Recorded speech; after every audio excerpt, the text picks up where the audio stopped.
गोटे मिनट आज मृग टिके सर जो आज्ञा आज व्यासनगर भीमसेन पैलेस रे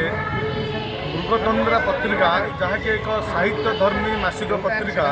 ताहार पूजा विशेषांक आज लोकार्पित है। एथिरे आमर विभिन्न राज्यरू एवं यही राज्यर विभिन्न सहररू विशिष्ट कवि गाल्पिक लेखक को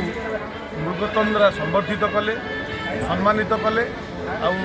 ये जो पूजा विशेषांक प्रकाश पाई अनेक कवि कवयित्री लेखक गाल्पिक से माने तांकर एठी कवि जो कविता पाठोत्सव कार्यक्रम करते जहाँ आमर यही मीटिंग रे अटेंड कले केन्दुझर जिलार जी होचनी साहित्य एकाडेमी सदस्य ये जिलार विशिष्ट कथाकार स्तंभकार आमर धन परिड़ा पंडित अक्षय कुमार दास समस्ते आमर जो आज उत्सव जोग देइथिले अनेक श्रोता जोगदे सभाटी को सफलमंडित कर। धन्यवाद।